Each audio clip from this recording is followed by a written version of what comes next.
One of the occupational hazards of hanging out at a tank museum is if you stay near the German vehicles long enough, you might run over this guy, Hilary Doyle. If you don't know the name, you should, because whenever I do the research for these, it's his books that I tend to use. He's been known to work with Tom Jens, Walter Spielberger, and I'm not joking about the tripping over. I mean, the first time I ran into you, you were hiding underneath the Pack 40 measuring it.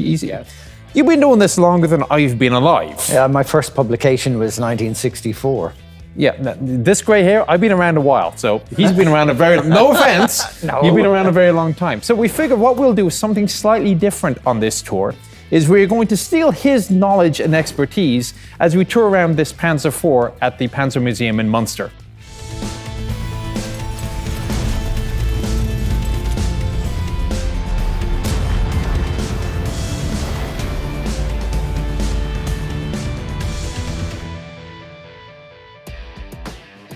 Okay, so where does the story of the Panzer IV start? Like the Begleitwagen, is that it?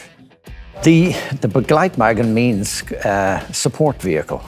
And the Panzer IV was just that. It was a support vehicle. And the Panzer IV provided artillery fire, effectively close-in artillery fire for those Panzer units using the Panzer IIIs, Panzer IIs and Panzer Is. It wasn't meant to be a direct combat tank itself, but it evolved into a combat tank because the long gun was needed, and the other tanks didn't have the capability of taking that in their turret ring.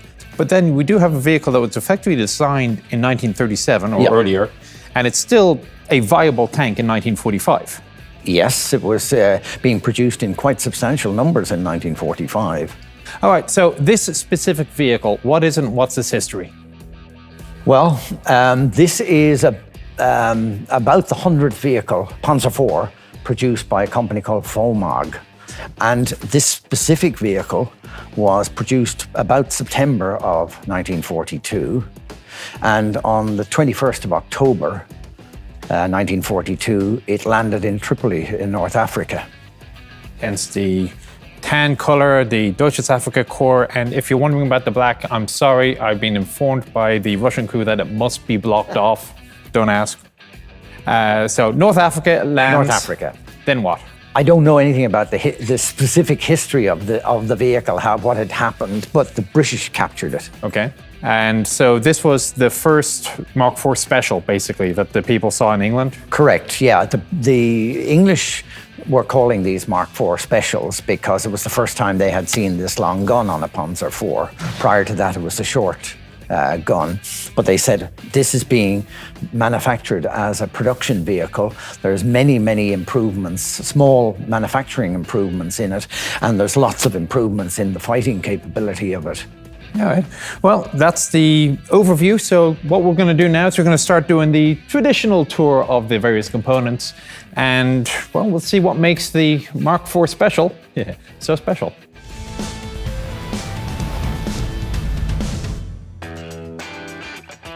Okay, so now we're going to have a look at the front slope as ever.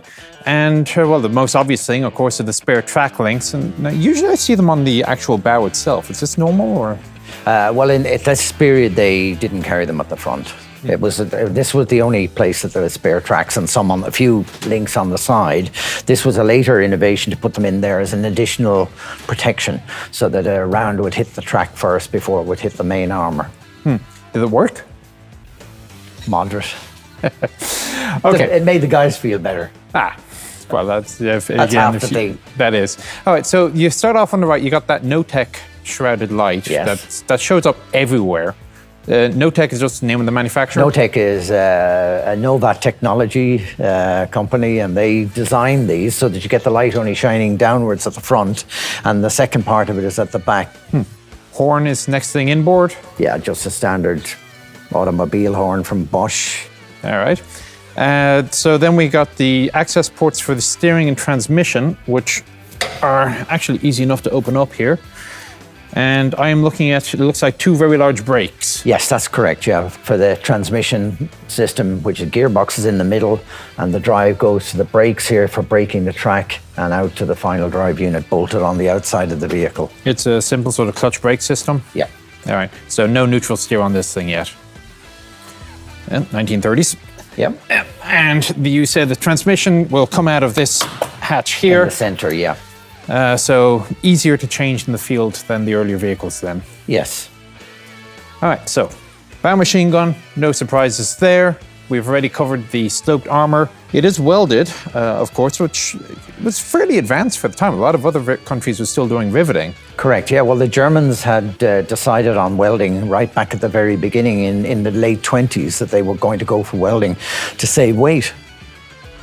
Were they actually better technologically at welding than other countries? Yes, or was they it just were way way ahead. And even sometimes they wouldn't export the welded vehicles in case people would examine the welding. Face hardened or yes, standard? all face hardened. Okay. And, well, really not much else at the front. We've covered, well, we'll go back to the bow machine gun and the driver's position a little later. Just the towing hooks are not the ones that I'm used to seeing, like on the Panzer III with the big loop around. That's part of the side armor. Yeah, but the Panzer IV, being a support tank, had originally only 20 millimeter armor. And up to the Ausführung E, this is an Ausführung G, but even up to the Ausführung F, this was 20, and then it went to 30, and with 30 you can have the extension on the side. That was finally introduced in the Ausführung J on the Panzer IV, but that was not till 44. Okay, well, let's go around outside and have a look at the suspension.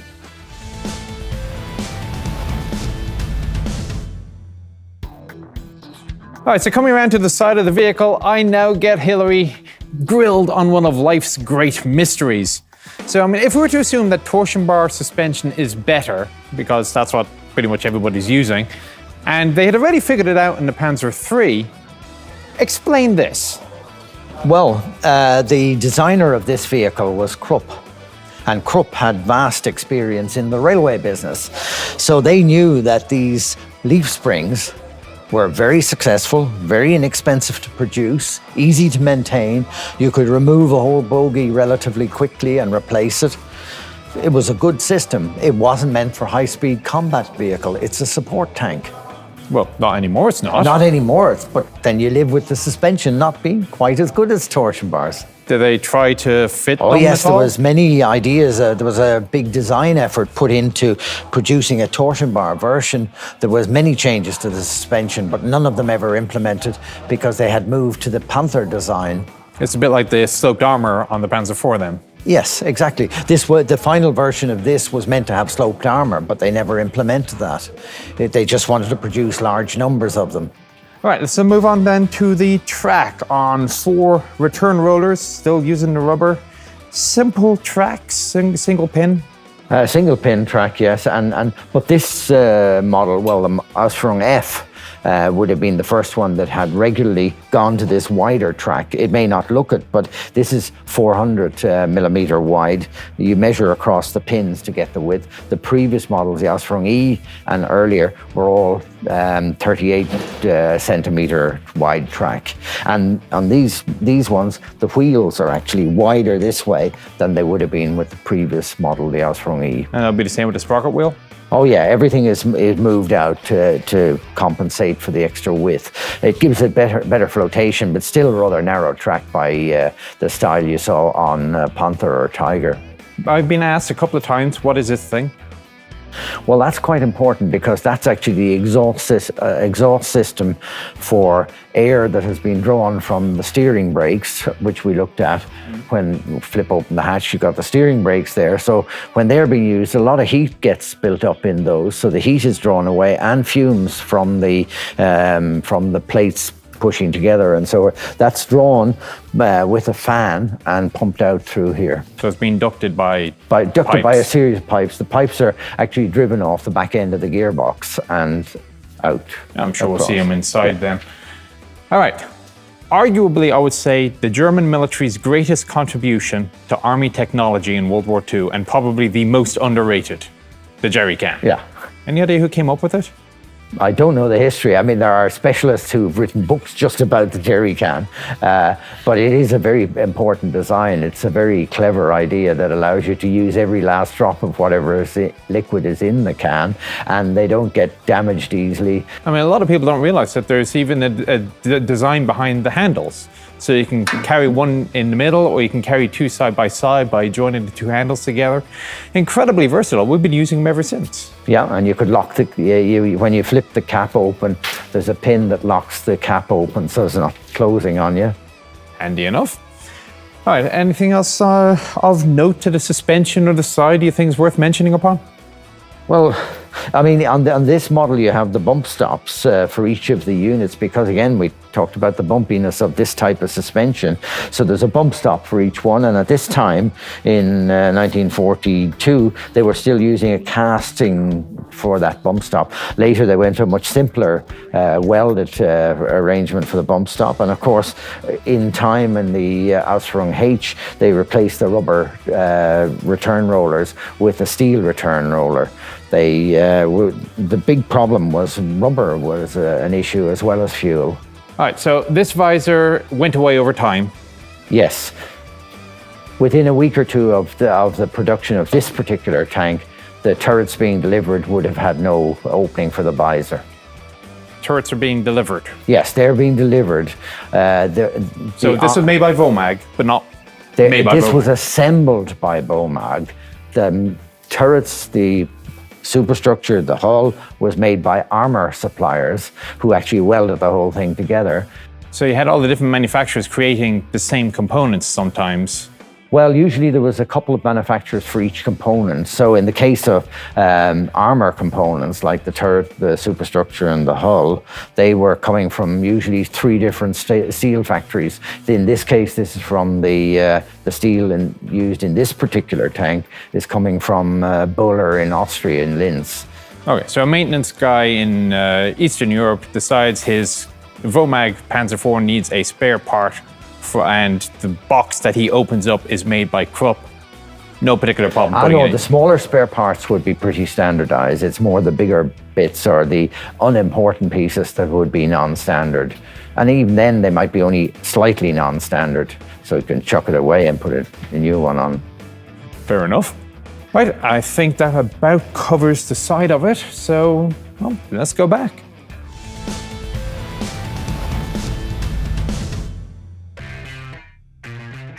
So we're at the back of the tank. Some people would say the most important part of the tank because the engine is the weapon.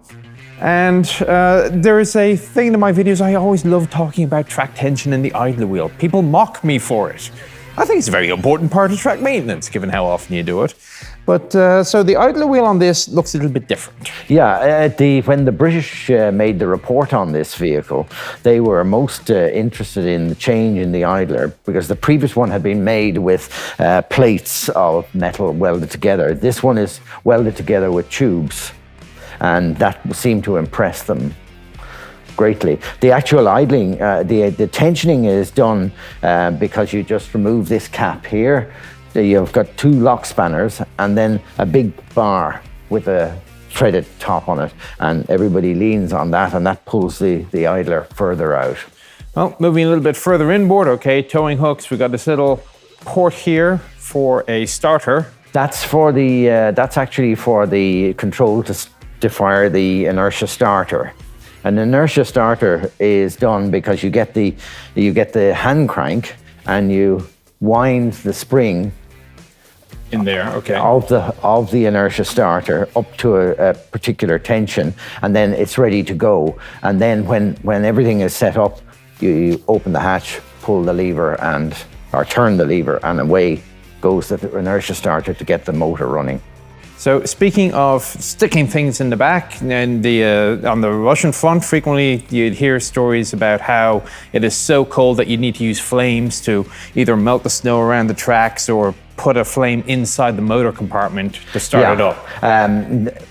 This problem of very cold weather starting, when they encountered this first, the solution was not the flame one, but actually inside there's a whole set of new pipework in this that wasn't on the previous models that allows you to flip the engine compartment open and connect up the hoses from another tank with its engine running and transfer the hot cooling water from that tank into this one. But that was a cooling transfer system, which they kept for quite a long time. But then in 43, Dr. Fuchs came up with this idea of having a system in here where you could put a blow lamp on the outside and heat the tank's own cooling water from the outside with the little paraffin blow lamp. So that was quicker and...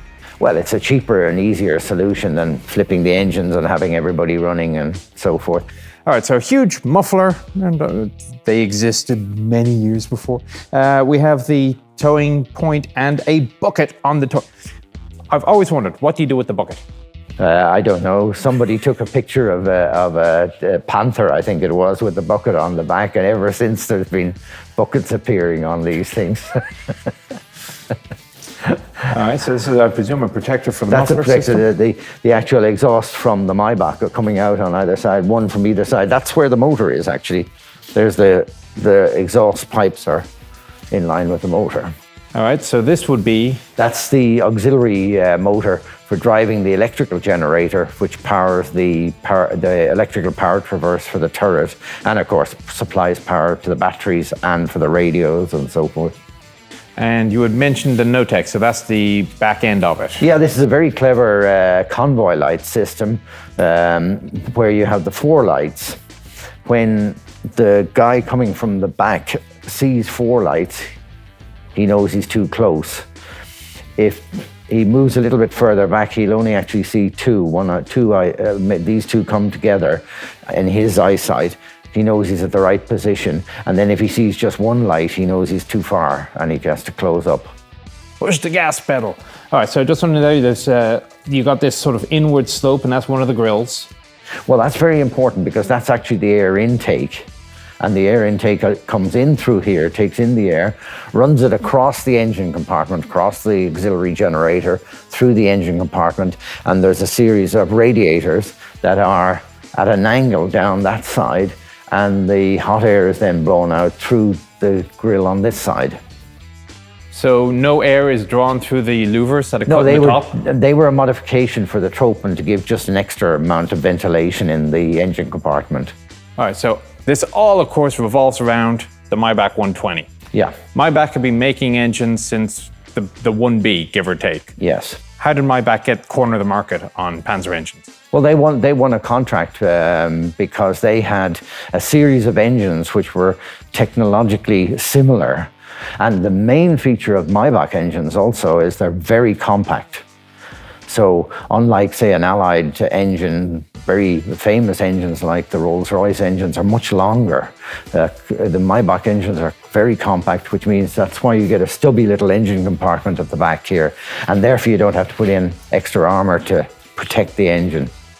So basically it reduces the weight overall. Smaller engine, smaller volume, smaller weight. Yet the weight on this thing kept going up. I mean, you start off with about 18 tons on an Aus B, and by the time you finish up, I mean, this is 23 tons. This one's probably about 23 tons, and then the final one would have been about 25. But you had the same engine pumping out the same horsepower, basically. Yes, yeah. Some of the gear ratios were modified, but the main change was on the final drives. They strengthened those, and they changed the gear ratio on the final drive. That's really about the only serious change. Okay, so it's all, of course, done by the fuel system. We've already mentioned the 2 tanks are in the middle, about 470 litres, I think it was. And then you had the J model gave you extra gas. Yes, because you didn't need the auxiliary motor, so you've got a spare space in the engine compartment, and that they used to put an extra fuel tank in there. All right, so done with the engine deck, quick view of the back of the turret, huge stowage bin. The Germans seem to love the stowage bins, and I have to say I appreciate it. Well, that came from troop demand, because all these original Panzer IVs or Panzer IIIs didn't have that bin on them. But then with the campaigns and so forth, there was a demand for a bin, and some units made their own bins, and then it became standardized. So there was a standard bin for a Panzer IV and a standard bin for a Panzer III. All right, so last question. I mean, I'm looking at a nice flat engine deck, so sleeping quarters? They spent a lot of the time inside the vehicle. Each one had his own little place in there, and they made it as comfy as they could. But if the weather was okay, they got out and slept out underneath or wherever. I've spoken to people about that, and they said it just depended on the conditions where they bunked down. All right, well, that's the end of the back of the tank. What we're going to do is come back in part 2 when Hillary and myself are going to squeeze inside and we'll continue asking him a few more questions. I'll see you then.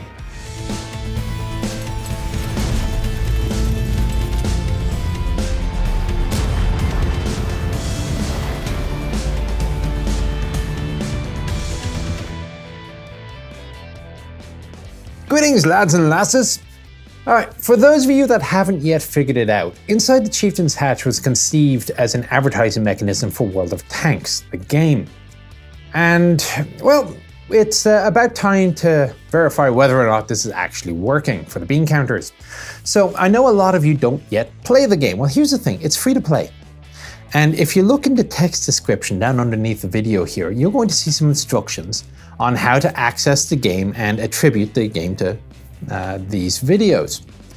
And as I say, it's free, so give it a go, download it, look at the vehicles in the garage, hit the tech tree and preview, play a few games. If you don't like it, uninstall, no harm done, hasn't cost you a dime. If you do like it, well, congratulations, you found yourself a new time waster while you wait for part 2 of this vehicle to show up. See you there. You haven't heard any stories about, tank troops waking up and going into battle and all of a sudden Scorpion starts crawling on their neck or anything? I haven't. No? No veterans told me that. I'm sure it would happen. We have things in Iraq, they're called camel spiders. And they're harmless officially, but they don't look at, the evil, vicious things. You see one,